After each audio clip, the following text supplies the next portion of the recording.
to the dojo, y'all. Glad you can make it. I'm glad you're tuning in. And if you're new to the channel, we welcome you. Today's topic of discussion is the art of cloak and dagger. Yes, the art of cloak and dagger. This may be new to you. I know that I am talking to a wide variety of people from all over the world. You could be of any age, color, creed, and religion. And I know that. And no matter what your race, your age, color, creed, or religion, you will always come across opposition.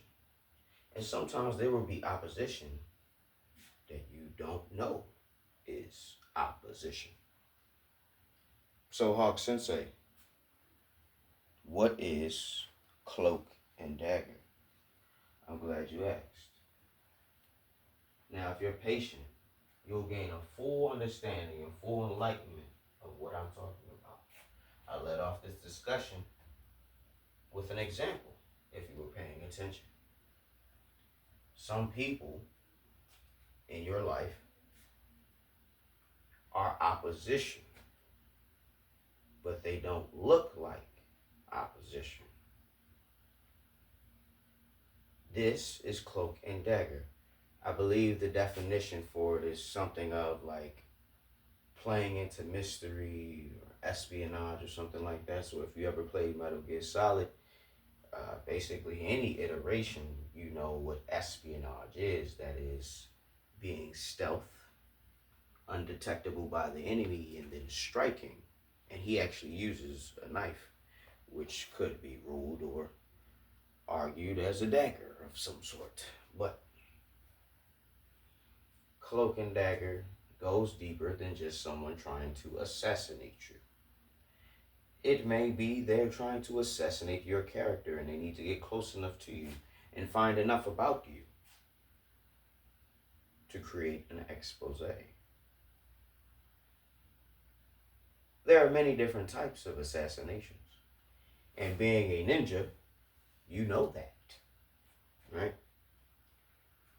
What I want each of us to understand as we traverse the realms of life is that even though we will find opposition that will use the arts of cloak and dagger, never forget that you also can use these same arts. Me personally, I'm not somebody who likes to do evil things at all. But that does not mean I am above studying the minds of evil people or the reasoning behind evil deeds. You may question, why would you do that if you're not evil? If you know anything about the art of war, it's always good to know your opposition.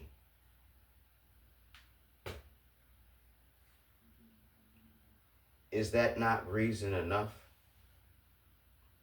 Do you not know what kind of war you are in these days?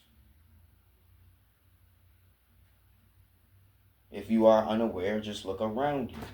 And after you're done looking around you, look into the book of Revelation in the Bible. You don't have to be a believer to do this. You can be an atheist to do this. And if you see anything that resembles the world that we live in today, then you'll understand this. Maybe the world has been cloak and daggering you since you've been born.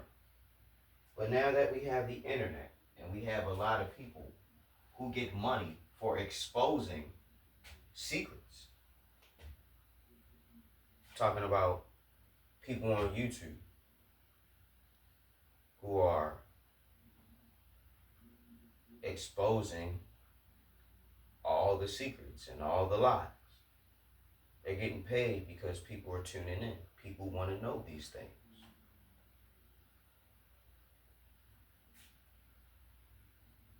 There's a lot of things that happened in my lifetime. I was born in the 90s, right? And throughout the years, I began to see a shift in the hearts and in the minds of my peers and the world at large. And I can say this because I'm not someone who's only been in the same neighborhood my entire life. No, I've lived in a rural setting. I've lived in a suburban setting. And I've also lived in an urban setting. So I have a pretty good grasp on the IRL reality of the day-to-day person. What are you talking about, Hawkins? I've seen Cloak and Dagger in the hood, in the suburbs, and all the way out in the woods, is what I'm saying. It don't matter where you go, you will face opposition. And it may not look like an angry person who wants to hurt you. It may look like a smiling, welcoming face. It may feel like a warm embrace. It may even be somebody offering you an opportunity that you've been waiting for, just to lure you into a trap. All of that is Cloak and Dagger. Beloved, do not be deceived. If you know anything about Naruto, then you know that a shinobi must be able to see through deception in this ninja world. I want you all to understand what I'm saying. In this realm and any other realm of fantasy that may spark in your mind when I talk. Doesn't matter if it's Naruto. I can make it relative. I know how to do that. When you understand words and how they are used and their purpose, you understand it's only as a means to communicate. And with the limited definitions that we have, I'm trying to communicate a point to you. No matter which angle I need to meet you at, I'm going to try to find you there. And when I find you there, I'll say, follow me until you are ready to find your way. In the Bible, it tells us, my people die for a lack of knowledge. And I'm seeing it every single day. So because I want everyone who is ignorant to stop dying so soon and so quickly, I want to try to enlighten as many souls and as many people as I can before I pass into the next realm. In order to do that, I need to leave something behind or touch as many people as possible. These videos are for that reason. I don't know what you do day to day. I don't know what you indulge in. But for some odd reason, you've been led here to this specific video. And if you are still watching right now at this moment, I'm here to tell you, this is not by chance. The longer you listen to me, the more you'll see what I'm saying. It may even prove to be strange at times, some of the things that I say.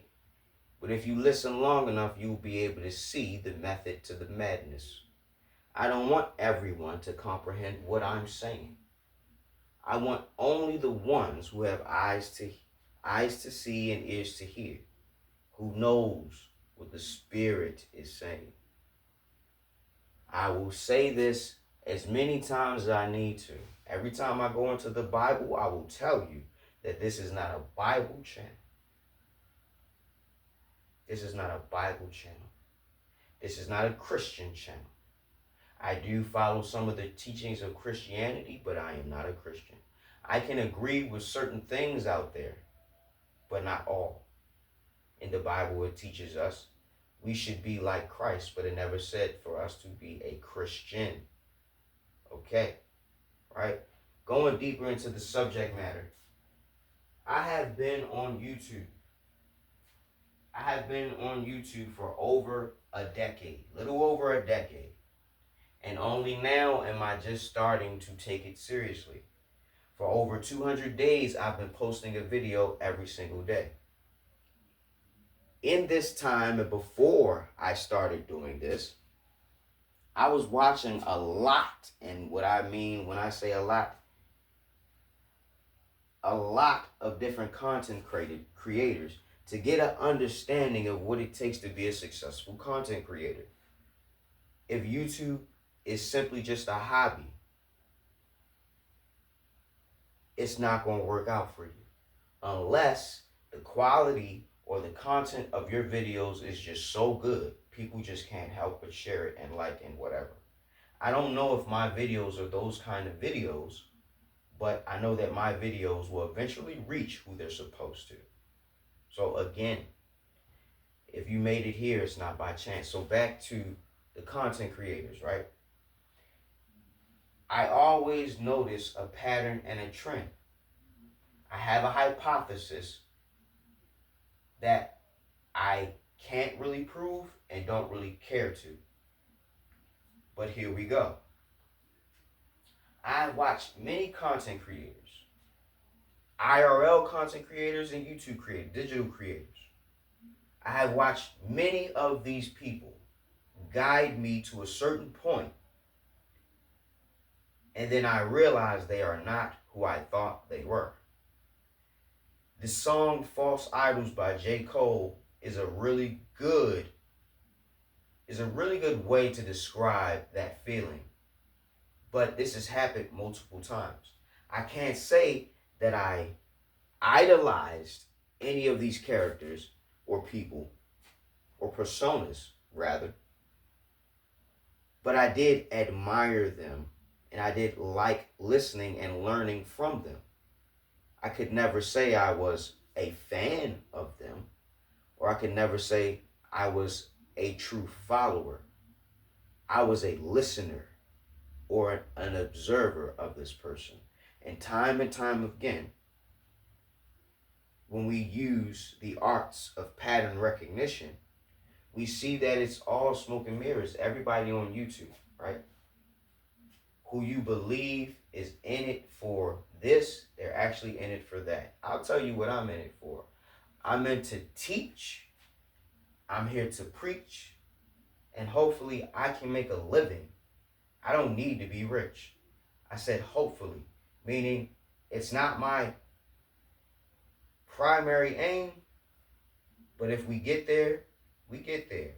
If we don't, at least we have these videos that we can come back to at any point in time or share with anyone who we know needs this message, right?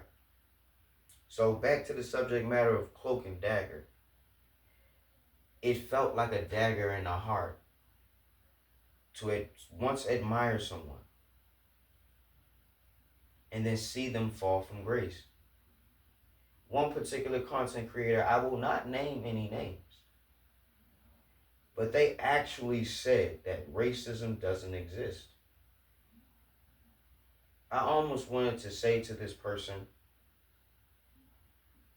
I want you to look your mother dead in the eye and say that to her face. I wanted to say that, but there's no point in saying that because everybody has their own motive for what they're doing out here. I can't judge somebody for trying to survive. We all make bad decisions when we're in survival mode. But moving on, Cloak and Dagger, right? Sometimes people who are more mysterious than others are that way because they have something to hide. Pattern recognition. But even more so, you need to learn the art of Cloak and Dagger just so you can recognize that pattern. Oh, they seem a little shady. Oh, they always have a particular bias. Oh, They always mad. Oh, they all like, bro. And sometimes it's not even something that happens over time. It just happened like overnight. It was just like one day they was this way and immediately they switched up. And I'm not talking about one particular person if you thought that you were that important. No, I'm talking about everybody who misleads and misguides people. There is one person that I will mention that isn't just, an online content creator. They're IRL. This person was TD Jakes. I listened to this man for a lot of years. I replayed a lot of his sermons over and over and over and over again. And I'm not ashamed to admit that. But see, we got to stop forgiving people who are doing wrong and they know better. You can't get a pass, especially if you're somebody who was teaching me. I admired, I gleaned, I listened, and I learned.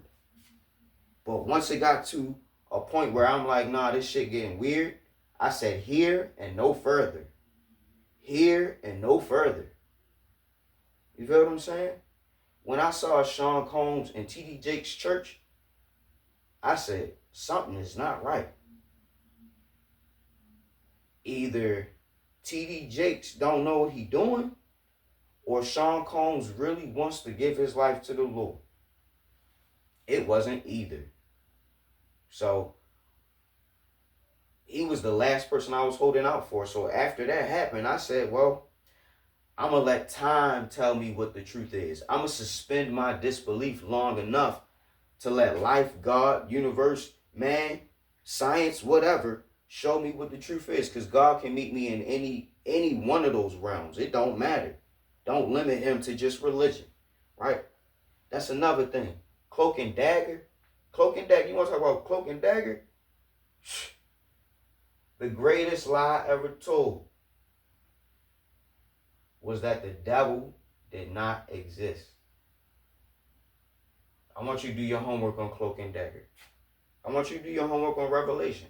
I want you to do homework on what is the political climate of what's going on right now. And I'm not talking about Donald Trump. I'm talking about what people are feeling is politically correct for what times we are in right now. There's a paradigm shifting happening right now. And you better pay attention before you get cloaked and daggered. With that being said, Professor Hawk signing out. Hawk Sensei bids you adieu. I hope you're waking up every day with a plan, a purpose, and a smile. And if you're not waking up with a plan, a purpose, and a smile, hey, at least you're waking up. Till next time, though. Class is dismissed.